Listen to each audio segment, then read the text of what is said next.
icyaha cy'ubusambanyi kiri mu byaha bya mbere Imana yanga urunuka mu gihe cyakozwe n'umuntu cyangwa abantu. Iki cyaha cy'ubusambanyi kigira ingaruka mbi cyane ku muntu cyangwa abantu bagikoze. Tugiye kuganira kuri kino cyaha cyatumye Imana irimbura umujyi w'i Sodomu n'i Gomora nk'uko tubisanga muri Bibiliya Isezerano rya Kera. Tubahaye ikaze.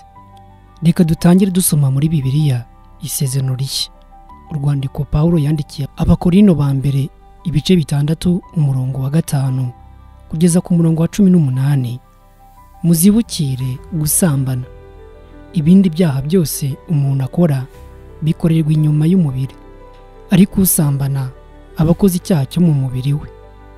Mbese ntimuzi yuko imibiri yanyu ari insengero z'umwuka wera uri muri mwe, uwo mufite wavuye ku Mana, kandi ntimuri abanyu ngo mwigenge, kuko mwaguzwe igiciro. Nuko rero mutume imibiri yanyu ihimbaza Imana. Iyo tuvuze ubusambanyi wumva iki cyangwa numva iki? Dushingiye ku mategeko asanzwe y'umuryango, ubusambanyi ni imibonano mpuzabitsina ikozwe n'uwashyingiwe ku buryo bwemewe n'amategeko akayikorana n'uwo batashyingiranywe.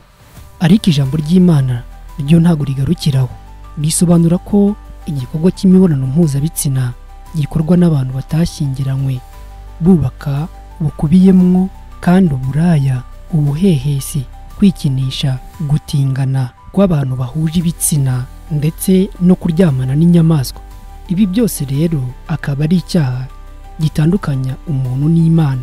Akaba ariyo mpamvu muri iki kiganiro twifuje kurebera hamwe zimwe mu nama zagufasha kutakigwamo. Icyaha cy'ubusambanyi. Icyaha cy'ubusambanyi si gishya mu bantu, kuko tugenda tubona ingero zitandukanye z'abakomeye n'aboroheje, abami n'abagaragu, ndetse no mu mazu yitiriwe izina ry'Imana. Iyo usomye muri Bibiliya kubara ibice 25 umurongo wa 6, iki cyaha cy'ubusambanyi cyagiye kigira ingaruka mbi mu buryo butandukanye. Ni nako hagiyeho amategeko n'ibihano bitandukanye mu muryango kugira ngo baburwanye, harimo no kuba hari ibihugu bimwe na bimwe byica cyangwa byicishije amabuye uwafashwe asambana. Na n'ubu ngubu hari ibihugu iyo bifasha abantu basambana, umukobwa n'umuhungu, bibakubita inkoni 100 ndetse n'ibindi bihano bikarishye, kubera ko abantu bagiraga ubwoba bw'umuntu wakoze ibi byaha. Bikaba ngombwa yuko bamuha ibihano kugira ngo atazabakururira umuvumo, kubera ko icyaha cy'ubusambanyi ni kimwe mu byaha bizana umuvumo mu muryango. Zimwe mu ngaruka z'ubusambanyi Bibiliya ivuga, iyo dusomye ijambo ry'Imana mu kubara ibice 22 umurongo wa 1 kugeza ku murongo wa 7 ndetse na 31 umurongo wa 15, 16, ibyahishuwe ibice 2 umurongo wa 14, tuhasanga inkuru z'uko Abisiraheli baguye mu mutego wo gusambana n'abamuwabokazi. Nyuma yaho Baramu yarabonye ko kubavuma bidashoboka, noneho agira inama Baraki umwami w'Imowabu ko yabateza abakobwa n'abagore beza bakiri bato, bityo umuvumo wo gusambana no kwigomeka ku Mana akaba ari byo bibacogoza, kuko Uwiteka azabatera umugongo. Niko byagenze koko, kuko bidatinze Abisiraheli badutsweho n'umwuka w'ubusambanyi no gusenga ibigirwamana, bituma Uwiteka abarakarira, abateza mugiga. Abasaga 24,000 bahasiga ubuzima, barapfa, kubera yuko bari bikururiye uburakari bw'Uwiteka, kubera ko bari banyije n'amategeko y'Uwiteka, dore ko bayishe nkana bayazi, bagwa ku mbibi z'igihugu cy'isezerano. Mu gitabo cya 2 cya Samweli ibice 12 umurongo wa 1 kugeza ku murongo wa 15 dusangamo inkuru z'umwami Dawidi waguye mu cyaha cy'ubusambanyi ubwo yarangariraga muka Uriya ari koga muri dushe, maze amutumaho barasambana. Nyuma yo gusambana yaje kumutera inda umugabo wiwe wari umusirikare mu gisirikare cyiwe, maze kugira ngo atazabimenya biba ngombwa yuko amwohereza ku rugamba.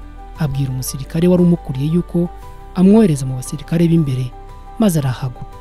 Ibi byatumye Imana imurakarira imutumaho umuhanuzi iti, nuko rero inkota ntabwo izava ku rugo rwawe iteka ryose.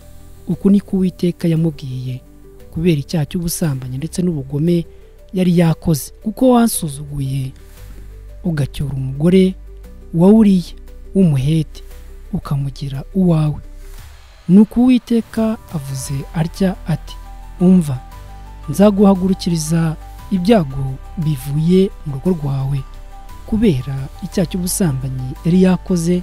Ibi ngibi ni umuvumo wari utewe n'icyo cyaha yari yakoze kandi ari umwami. Kandi nzawutwara abagore bawe ureba, mbahe umuturanyi wawe aryamanire nabo ku karubanda. Wowe wabikoreye mu rwihisho, ariko njye nzabishyira imbere y'Abisirayeli bose ku mugaragaro izuba riva. Izi ni zimwe mu ngaruka z'ibyaha twagiye tubona muri Bibiliya, ariko nk'uko tubisoma mu ijambo ry'Imana, Dawidi yaje gusaba imbabazi, yambara ibigunira, yiyambura umwambaro w'umwami, maze arapfukama arasenga, maze Imana imugabanyiriza ibihano. Ariko umuvumo wari waje kubera yuko n'umwana yari yabyaranye n'uriya mugore yaje gupfa, ariko nyuma ikamushumbusha akabyara Salomo. Salomo ari we waje gusigarana ubwami bwa se. Ariko nyuma yaho Salomo ibyo yakoze murabizi cyangwa mwarabisomye. Salomo yikururiye uburakari bw'Imana, ashaka abagore benshi, ubusambanyi nawe bwaramwokamye kubera yuko mama wiwe yabanye na Dawidi bivuye cyangwa biciye mu gikorwa cy'ubusambanyi, bivuze yuko batari basezeranye imbere y'Imana. Ingero ni nyinshi, ariko ntitwasoza tutavuze ku ngaruka zageze i Sodomu n'i Gomora, aho harimbujwe umuriro kubw'ubutinganyi n'ubusambanyi muri rusange bwari bugeze ku rwego rwo hejuru, nk'uko bashatse no gusambanya abamarayika. Ibyo uzabisanga mu Itangiriro ibice 19. Uretse izi ngero zo mu byanditswe bya kera, mu miryango yacu natwe dufite ingero nyinshi cyane. Ikigaragara ni uko icyaha cy'ubusambanyi kigira ingaruka nyinshi mu miryango yacu, zirimo isenyuka ry'umubano w'abashakanye, kutita ku bana bavukana mu miryango irimo gucana inyuma, kutagera ku iterambere ryifuzwaga n'ibindi. Hejuru ya byose hakabaho imivumo itandukanye inarimwo no kuzajya mu muriro w'Igehinomu. Muri iyi minsi Satani ashora amafaranga menshi cyangwa ikiguzi cyinshi kugira ngo ubusambanyi bwamamare ku isi, cyangwa ateze abantu bamwe na bamwe ubusambanyi, kubera ko icyaha cy'ubusambanyi gituma Imana ikuvanaho amaso, kubera yuko kiri mu byaha bizanira umuvumo ikiremwa muntu. Icyaha cy'ubusambanyi kiganje ahantu hatandukanye, mu tubyiniro, mu mafilimi, ndetse n'indirimbo zimwe na zimwe z'isi akenshi ziba zigisha ubusambanyi. Urubyiruko rwinshi rwazahajwe n'izi filimi z'ubusambanyi. Ibyaha by'ubusambanyi byafashe indi ntera, kugeza aho abagore bamwe bo mu bihugu by'amahanga batakifuza abagabo babo, aho bagenda bakagura amamashini mu masoko runaka, amamashini ari elegitoronike, maze akabafasha gukora iki cyaha cy'ubusambanyi. Iki cyaha cy'ubusambanyi cyafashe intera kugeza aho abantu basigaye baryamana n'inyamaswa. Iki cyaha cy'ubusambanyi cyafashe intera kugeza aho abantu bafunguye imbuga nkoranyambaga cyangwa website ayo bita darknet, aho basambana n'abana batoya. Ukabona umuntu w'umusaza ufite imyaka 50 arasambana n'umwana ufite imyaka 10. N'agahomamunwa, kuko cyafashe intera. Satani arifuza yuko abantu benshi bazarimbuka bazize icyaha cy'ubusambanyi. Abagabo benshi bata ingo zabo kubera icyaha cy'ubusambanyi, ingo zirasenyuka, aho abagore bamwe na bamwe batishimira abagabo babo, ndetse n'abagabo ntibishimire abagore babo, bakaba babaca inyuma kubera icyaha cy'ubusambanyi. Izi ni zimwe mu nama zagufasha kugira ngo uzibukire cyangwa uve muri icyaha cy'ubusambanyi. Inama zagufasha kutagwa muri uyu mutego w'icyaha cy'ubusambanyi. Tutaramanuka ahangaha ngo tuzivuge, hari amadini amwe n'amwe yaje, abantu benshi bamwe barayamenye, ndetse ari kugenda yoshya abantu benshi cyane aboreka mu muriro. Ayo ni amadini ya Satani yigisha yuko Yesu yarangije byose ku musaraba. Bigisha bimakaza indangagaciro zo gukora icyo bashaka. Bavuga yuko umuntu atabasha kugenzura amarangamutima yiwe. Bavuga yuko umuntu akwiriye gukora ikintu cyose yifuje. Bavuga ko iyo udakoze ikintu wifuje uba ukoze icyaha kandi utazababarirwa. Abenshi bakunda kwigisha gusambana. Ayo madini abashumba bayo usanga binezeza bafite abagore benshi bakorana ibyaha by'ubusambanyi. Uramenye niwumva abantu bakwigisha yuko Yesu yarangije byose ku musaraba, ukuriye kwikorera ibyaha, ukuriye kwiberaho umudendezo. Ndakwinginze kugira ngo Imana itazaguhana cyangwa ukazana umuvumo ubitewe no kutumvira ijambo ry'Imana. Imana yaravuze ngo ntugasambane. Yesu nawe araza aravuga ngo sinaje kuvanaho amategeko ahubwo naje kuyakomeza. Inama zagufasha kutagwa muri uyu mutego w'icyaha cy'ubusambanyi. Ijambo ry'Imana muri Yakobo igice cya mbere umurongo wa 13 kugeza ku murongo wa 15, iyo rivuga ku cyaha risobanura neza ngo umuntu niyoshywa gukora ibyaha, igiye kuvuga ati Imana niyo inyoheje, kuko bidashoboka ko Imana yoshywa n'ibibi cyangwa ngo nayo igire uwo ibyohesha. Ahubwo umuntu wese yoshywa iyo akururiwe n'ibyo ararikiye bimushukashuka. Nuko iryo rari riratwita rikabyara ibyaha. Ibyaha nabyo iyo bimaze gukura, ibyaha nabyo bimaze gukura bikabyara urupfu. Niyo mpamvu umuntu wese wabaye icumbi cyangwa imbata y'icyaha runaka guhinduka biba bishoboka, kuko icyo ababura ni imbaraga zinesha amarangamutima amarari amurimo. Kugira ngo urwanye icyaha cy'ubusambanyi akenshi kigeraho kigahinduka nk'ingeso, bisaba kumenya aho intege nke zawe ziri n'igihe ukunze kugwa muri icyo cyaha. Urugero, ese ukunda kwikinisha iyo warebye filimi z'urukozasoni, filimi za porono ndetse n'andi mashusho arimwo ibimenyetso cyangwa amashusho yerekana gusambana? Ese usambana n'inyamaswa kuko ukunda gukina nazo? Ese ukunda gukorakorwa muri mu mwijima, ibyo abantu bita gufunga inguni, iyo uri kumwe n'umufiyanse wawe mwitegura kubana cyangwa n'umushuti wawe muri mu mwijima, murasomana, murakorakorana? Nyuma yo gusobanura ibi, niba koko wumva utakibikunze kandi ushaka kubireka burundu, fata ibyemezo bikurikira. Shaka ubufasha ku Mana, yereke ko uri umunyantege nke, usenge, wange kuba imbata y'ubusambanyi. Zaburi ya 97 umurongo wa 10 haravuga ngo mwabakunda Uwiteka mwe, mwanga ibibi, arinda ubugingo bw'abakunzi be, abakiza amaboko y'abanyabyaha. Hunga inzira zose zajyaga ziba intandaro yo kugwa muri iki cyaha. Niba wagiraga agakungu cyangwa ikigare, tandukana nabyo maze utangire wikunde kandi wirinde ejo hazaza utazizanira umuvumo uwukururiwe nuko wanze kumva.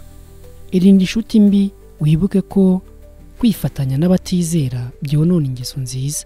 Abakorino ba mbere ibice 5 umurongo wa 3. Irinde kugira agakungu, kugendana amajoro cyangwa se gukunda kwihererana n'abo mudahuje igitsina.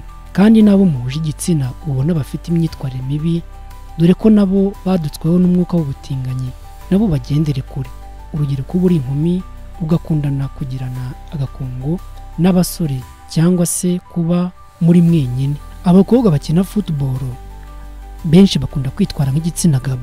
Niba ukunda gukina football ukabona umukobwa ufite imyumvire cyangwa imiterere nk'iy'abasore, mugendere kure, kubera ko nawe ashobora kugukoresha ibyo byangwa n'Uwiteka. Ahantu hiherereye kenshi kabona niyo baba ari abadasanzwe. Irinde kugira agakungu, kugendana amajoro cyangwa se gukundana kwihererana n'abo mudahuje igitsina. Urugero, kuba uri inkumi ugakunda kugirana agakungu n'abasore, cyangwa se kuba muri mwenyine ahantu hiherereye. Kenshi kabona niyo baba ari abadasanzwe, bagira ingeso nziza cyangwa basenga. Itangiriro ibice 39 umurongo wa 35.